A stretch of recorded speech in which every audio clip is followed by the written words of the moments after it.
আজকের এই গভীর বিশ্লেষণে আমরা অত্যন্ত চমৎকার এবং কিছুটা দার্শনিক বলা যায় এমন একটা বিষয় নিয়ে কথা বলবো।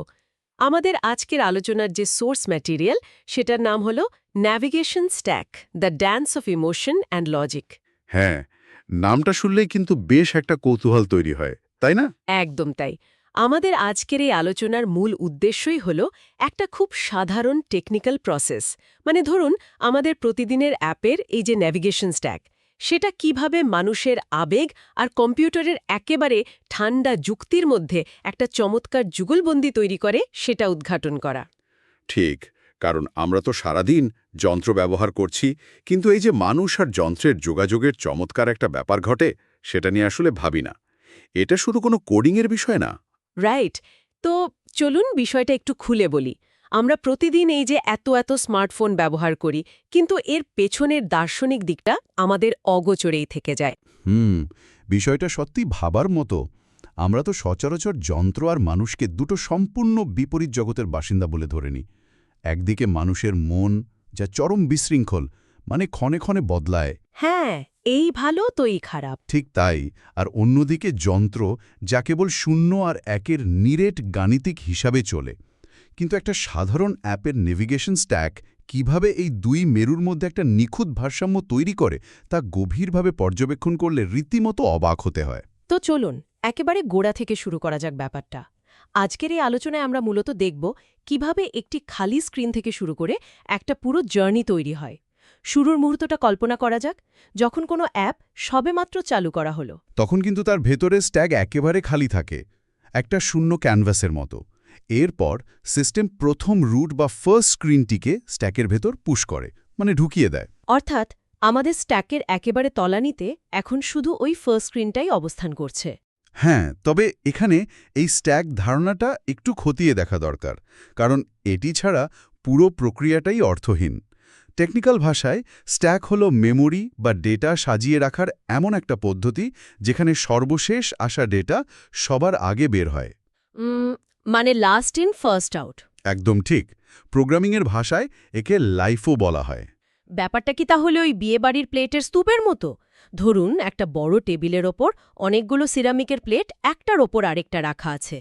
আমরা যখন খাবার নিতে যাই, তখন কি আমরা একেবারে নিচ থেকে প্লেট টেনে বের করার চেষ্টা করি? মোটেও না।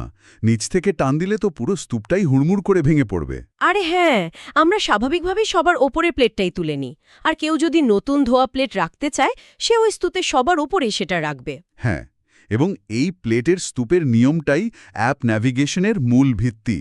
যদি নিচ থেকে প্লেট টানা হতো, তবে পুরো সিস্টেম ক্র্যাশ করত। যখন সিস্টেম ফার্স্ট রুট পুশ করল, তার মানে টেবিলের উপর প্রথম প্লেটটা রাখা হলো। কিন্তু একটা মাত্র প্লেট দিয়ে তো আর স্ট্যাক বা স্তূপ তৈরি হয় না। স্তূপ তৈরি হওয়ার জন্য একের পর এক প্লেট আসতে হবে। আর ঠিক এই জায়গাতেই মানুষের মনস্তত্ত্ব এবং কৌতূহল কাজ করতে শুরু করে। একদম। মানুষ তো আর একটা স্ক্রিনে স্থির থাকে না, তার ভেতরে কৌতূহল কাজ করে। সে হয়তো স্ক্রিনে নতুন কোনো অপশন দেখল বা কোনো আকর্ষণীয় শিরোনামে তার চোখ আটকে গেল। হ্যাঁ, তখন সেই কৌতূহলের বশবর্তী হয়ে সে খুশি মনে একটা লিঙ্কে ট্যাপ করে। আর এই ট্যাপ করার সাথে সাথেই সিস্টেম সেকেন্ড রুটটিকে স্ট্যাকে পুশ করে দেয়। এখন আমাদের প্লেটের স্তূপের অবস্থা দাঁড়ালো নিচে ফার্স্ট, তার উপরে সেকেন্ড। এই যে এক স্ক্রিন থেকে আরেক স্ক্রিনে যাওয়ার তাড়না, এর পেছনে কিন্তু ডোপামিন হরমোনের একটা বড় ভূমিকা আছে। প্রতিবার যখন আমরা নতুন কোনো পেজে যাই, আমাদের মস্তিষ্ক নতুন তথ্যের আশায় উদ্দীপ্ত হয়। মানে অ্যাপ ডিজাইনাররা ইচ্ছাকৃতভাবেই ইউজার ইন্টারফেস এমনভাবে তৈরি করেন যেন আমরা আরও গভীরে যেতে প্রলুব্ধ হই, তাই তো? একদম তাই। আর সেই প্রলোভনে পা দিয়েই ইউজার আবারও বোতাম চাপে। এবার হয়তো সে আরও স্পেসিফিক কোনো তথ্যের ভেতরে ঢুকে গেল। স্ট্যাকে তখন থার্ড রুট যোগ হয়। স্তূপের অবস্থা এখন ফার্স্ট, তার ওপর সেকেন্ড এবং সবার ওপরে থার্ড, অর্থাৎ তিনটে আলাদা লেয়ার বা স্তর তৈরি হয়ে গেছে। এখন আমরা তো যান্ত্রিক দিকটা বুঝলাম, কিন্তু আমার খটকা লাগছে অন্য জায়গায়। কোন জায়গায়? যখন আমরা এই তৃতীয় বা চতুর্থ ধাপে পৌঁছাই, তখন পর্দার ওপারে থাকা মানুষটির মনের অবস্থা আসলে কেমন থাকে? কারণ শুরুর দিকের সেই খুশি খুশি কৌতূহল তো আর চিরকাল থাকে না। এখানে সবচেয়ে চমকপ্রদ বিষয় হল, ঠিক এখানেই মনস্তত্ত্বের খেলাটা মোড় নেয়। মানুষ যখন কোনো অ্যাপের অনেক ভেতরে ঢুকে যায়, তখন তার মানসিক অবস্থা খুব দ্রুত বদলাতে শুরু করে। আচ্ছা। শুরুর দিকে যে ডোপামিন বা কৌতূহল তাকে চালিত করছিল, একটা নির্দিষ্ট সময় পর তা কগনিটিভ ওভারলোড বা মানসিক ক্লান্তিতে রূপ নেয়। স্ক্রিনের পর স্ক্রিন তথ্য প্রসেস করতে করতে মস্তিষ্ক হাঁপিয়ে ওঠে। এই বিষয়টা আজকের আলোচনায় খুব চমৎকারভাবে উঠে এসেছে। থার্ড স্ক্রিনে পৌঁছানোর পর ব্যবহারকারীর মন হঠাৎ করে বিষণ্ণ বা বিরক্ত হয়ে ওঠে। হয়তো সে যা খুঁজছিল তা পায়নি, অথবা স্ক্রিনের এত কন্টেন্ট দেখে সে নিজেকে হারিয়ে ফেলেছে। হ্যাঁ, তার মনে তখন একটা দমবন্ধ করা অনুভূতি তৈরি হয়। তখন তার অবচেতন মন তাকে সংকেত দেয় যে সে একটা অচেনা, জটিল এবং তথ্যবহুল জায়গায় আটকে পড়েছে। তার এখন একটা নিরাপদ আশ্রয়ে ফেরার প্রয়োজন। আর ডিজিটাল দুনিয়ায় এই নিরাপদ আশ্রয় হল সেই শুরুর স্ক্রিন, মানে যেখান থেকে সে যাত্রা শুরু করেছিল। একদম ঠিক। এই অনুভূতিটা খুবই পরিচিত। মনে হয় আমি আর এই গোলধাঁধায় থাকতে চাই না, আমি এখনই হোমে ফিরতে চাই। এই তীব্র আবেগ, বিরক্তি বা ক্লান্তি থেকে সে আর এক ধাপ করে পিছু হটতে চায় না। মানে সে থার্ড থেকে সেকেন্ডে গিয়ে তারপর সেকেন্ড থেকে ফার্স্টে যেতে রাজি নয়। সে সরাসরি হোমে ফেরার বোতাম চাপে। সে এক লাফে তার চেনা জায়গায় ফিরে যেতে চায়। এই মুহূর্তটাই হলো আমাদের আলোচনার সবচেয়ে আকর্ষণীয় অংশ। এখানে একটা অদ্ভুত বৈপরীত্য তৈরি হয়। একটু কল্পনা করুন দৃশ্যটা। একদিকে একজন রক্তমাংসের মানুষ, যে পুরোপুরি তার আবেগ দ্বারা চালিত হচ্ছে। তার মন খারাপ হচ্ছে, সে ক্লান্ত, সে নিরাপদ বোধ করতে চাইছে, তার ভেতরে সব ছেড়ে ছুড়ে ফিরে যাওয়ার একটা আকুলতা তৈরি হয়েছে। আর ঠিক তার আঙুলের নিচেই রয়েছে সেই কাঁচ আর ধাতুর তৈরি যন্ত্রটা, যে যন্ত্রের বিন্দুমাত্র কোনো আবেগ নেই। একেবারেই নেই। যন্ত্রের কোনো মন খারাপ হয় না, সে ক্লান্তি কি জিনিস তা জানে না, তার কোনো ফ্রাস্ট্রেশন বা হতাশা নেই, সে নিরাপদ আশ্রয় বলতে কিছুই বোঝে না। সে কেবল বিদ্যুৎ প্রবাহের উপস্থিতি বা অনুপস্থিতি বোঝে। হ্যাঁ, সে শুধু তার লজিক বা গাণিতিক নিয়মগুলো অক্ষরে অক্ষরে পালন করতে জানে। এই বৈপরীত্যটাই আমাকে সবচেয়ে বেশি ভাবায়। একটি যন্ত্র যা কেবল শূন্য এবং এক দিয়ে তৈরি লজিক গেটের মাধ্যমে কাজ করে, সে কিভাবে মানুষের এই হঠাৎ তৈরি হওয়া আবেগের তীব্রতা বা এই ফিরে যাওয়ার আকুলতা সামাল দেয়? দারুণ প্রশ্ন। মানে মানুষ যখন অধৈর্য হয়ে, বিরক্ত হয়ে ব্যাক বা হোম বোতামটা চাপে, তখন সে কিন্তু শুধু একটা পেজ পরিবর্তন চাইছে না, সে একটা মানসিক প্রশান্তি খুঁজছে। যন্ত্র কিভাবে সেই প্রশান্তিটা তাকে ফিরিয়ে দেয়? যন্ত্র আসলে মানুষকে মানুষের মতো করে সান্ত্বনা দেয় না। যন্ত্র যেটা করে তা হলো সে তার নিজস্ব নিয়ম বা লজিকের উপর ভরসা রাখে এবং অত্যন্ত নৈর্ব্যক্তিক উপায়ে সমস্যার সমাধান করে। আচ্ছা। ব্যবহারকারীর ওই মরিয়া হয়ে বোতাম চাপার জবাবে সিস্টেম একটি নির্দিষ্ট গাণিতিক কমান্ড এক্সিকিউট করে। কমান্ডটা হলো pop back stack first false. এই কোডের লাইনটা শুনতেই কেমন খটোমটে আর রোবোটিক লাগছে। হ্যাঁ, শব্দগুলো পুরোপুরি যান্ত্রিক, কিন্তু এই খটোমটে কমান্ডটাই হলো ব্যবহারকারীর মানসিক প্রশান্তির চাবিকাঠি। এই কমান্ডের মাধ্যমে সিস্টেম খুব ঠান্ডা মাথায় তার হিসাব মেলাতে শুরু করে। সবচেয়ে মজার ব্যাপার হলো এই ফলাফলের দিকটা। একটু থামাই আপনাকে। এই কোডের প্রথম অংশটা, মানে পপ ব্যাক স্ট্যাক এবং ফার্স্ট, এটা আমি বুঝতে পারছি।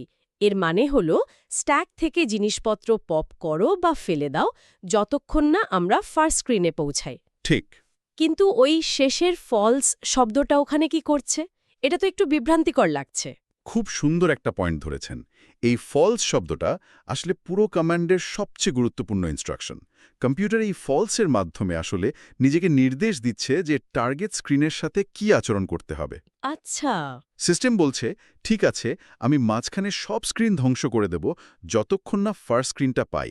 কিন্তু ফার্স্ট স্ক্রিনটাকে কি আমি ডিলিট করব? যেহেতু কমান্ডে ফলস লেখা আছে, তার মানে উত্তর হলো না। ও আচ্ছা, মানে ফার্স্ট স্ক্রিনটাকে ডিলিট করা যাবে না, ওটাকে বাঁচিয়ে রাখতে হবে। একদম তাই। আমি বুঝতে পেরেছি। যদি ওই জায়গায় ট্রু লেখা থাকতো, তার মানে কম্পিউটার ভাবতো ফার্স্ট স্ক্রিনটাকেও পপ করে দিতে হবে। তখন তো একেবারে প্রথম স্ক্রিনটাও মুছে যেত এবং হয়তো পুরো অ্যাপটাই বন্ধ হয়ে ইউজারকে ফোনের মেন মেনুতে ছুঁড়ে ফেলত। একেবারে ঠিক বলেছেন। এই ছোট্ট একটা ফলস লজিক নিশ্চিত করে যে ইউজার যেন তার নিরাপদ আশ্রয়ে পৌঁছায়, একেবারে অ্যাপের বাইরে ছিটকে না পড়ে। এই বিষয়টা ভাবতে গিয়ে আমার মাথায় একটা দারুণ উপমা এলো। এটা অনেকটা রেস্টুরেন্টের একজন ক্রেতা এবং ওয়েটারের মতো। তাই নাকি? কিরকম? ধরুন, একজন ক্রেতা রেস্তোরাঁয় বসে একের পর এক খাবার অর্ডার দিচ্ছেন। প্রথমে স্যুপ, তারপর অ্যাপেটাইজার, তারপর মেন কোর্স। কিন্তু মেন কোর্স আসার আগেই ক্রেতার হঠাৎ কোনো কারণে মেজাজ খারাপ হয়ে গেল। বা তার মনে হলো তার আর খেতে ইচ্ছে করছে না। সে রেগে মেগে ওয়েটারকে ডেকে বলল, সব অর্ডার ক্যান্সেল করো, আমি কিচ্ছু খাবো না, শুধু আমাকে এক গ্লাস পানি দাও। অসাধারণ একটা উদাহরণ। আর এই পরিস্থিতিতে ওয়েটার কি করে? ওয়েটার কিন্তু ক্রেতার আবেগ নিয়ে মাথা ঘামায় না। সে জিজ্ঞেস করে না, আপনার মন খারাপ কেন, আপনার কি খাবারে অরুচি ঝরেছে। সে ক্রেতাকে সান্ত্বনাও দেয় না। ওয়েটার তার কাজটাই করে। ঠিক, সে শুধু তার নোটপ্যাডটা বের করে অত্যন্ত নির্বিকারভাবে মেইন কোর্স আর অ্যাপেটাইজারের নামটা কেটে দেয়। তার নোটপ্যাডটাই হলো আমাদের এই ন্যাভিগেশন স্ট্যাক। সে শুধু দেখে যে ক্রেতার এখন পানি অর্থাৎ ফার্স্ট স্ক্রিন দরকার, তাই সে মাঝখানে সব অর্ডার ক্লিনিক্যালি বাতিল করে দেয়। একেবারে নিখুঁত একটা দৃশ্যপট। ওয়েটারের এই নির্বিকারত্বই কিন্তু ক্রেতাকে শান্ত করে। সিস্টেমও ঠিক এই কাজটাই করে। সে কোনো রাগ বা ক্ষোভ দেখায় না যে ব্যবহারকারী কেন এতগুলো পেজ ওপেন করে আবার প্রথম পেজে ফিরে যেতে চাইছে। সে জানে তাকে ফার্স্ট রুটে পৌঁছাতে হবে, তাই সে অত্যন্ত ঠান্ডা মাথায় থার্ড স্ক্রিনটাকে মেমোরিকে চিরতরে মুছে ফেলে বা পপ করে দেয়। এরপর সে সেকেন্ড স্ক্রিনটাকেও স্ট্যাক থেকে বের করে দেয়। এবং এই মুছে ফেলার বিষয়টা কিন্তু শুধু চোখের আড়াল করা নয়।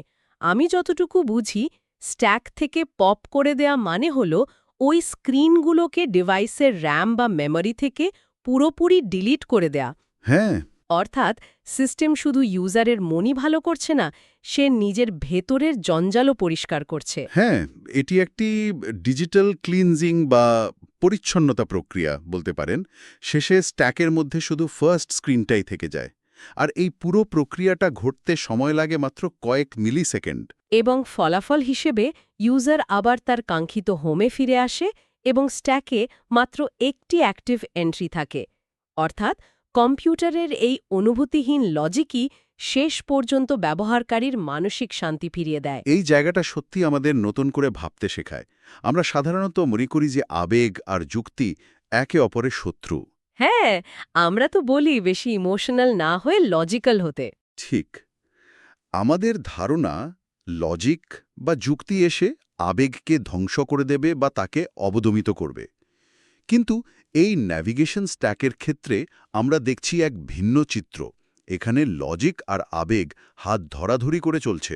বরং বলা যায় সিস্টেমের ওই ঠান্ডা আবেগহীন লজিকটাই শেষ পর্যন্ত ব্যবহারকারীর আবেগের প্রশমন ঘটাচ্ছে।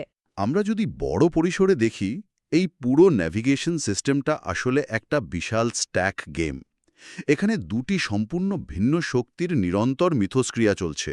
একদিকে রয়েছে ব্যবহারকারীর মন, যা তার ইচ্ছে, আকাঙ্ক্ষা, বিরক্তি বা কৌতূহল দিয়ে সফটওয়্যারকে উদ্দেশ্য বা পারপাস দিচ্ছে।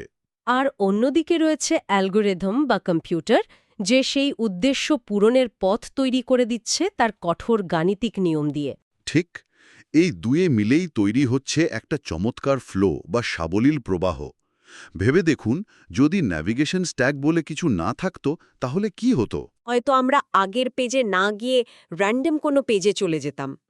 আমাদের তো কোনো স্থানিক স্মৃতি বা স্পেশাল মেমরি থাকতো না যে আমরা কোথা থেকে এসেছি। একদম। আবার উল্টো দিকে চিন্তা করুন, যদি ব্যবহারকারীর কোনো আবেগই না থাকত, যদি তার এক পেজ থেকে অন্য পেজে যাওয়ার কোনো ইচ্ছাই না জাগত, তাহলে কম্পিউটারের ওই চমৎকার পপ ব্যাক স্ট্যাক লজিকটার কোনো প্রয়োজনই হতো না। তাই তো। ওই প্লেটের টেবিলটা বা স্ট্যাকটা সারা জীবন খালিই পড়ে থাকত। তার মানে এই সিস্টেমটা কাজ করার জন্য, এই ফ্লোটা তৈরি হওয়ার জন্য এই দুটো জিনিসের যুগলবন্দি অপরিহার্য। মানুষের আবেগ আর যন্ত্রের যুক্তি যেন একটা চমৎকার মুদ্রার এপিটোপিট। বিষয়গুলো আমাদের দৈনন্দিন জীবনের সাথে কতটা গভীরভাবে জড়িয়ে আছে তা ভাবলেই মাথা নষ্ট হয়ে যায়। হ্যাঁ, সত্যি অবিশ্বাস্য।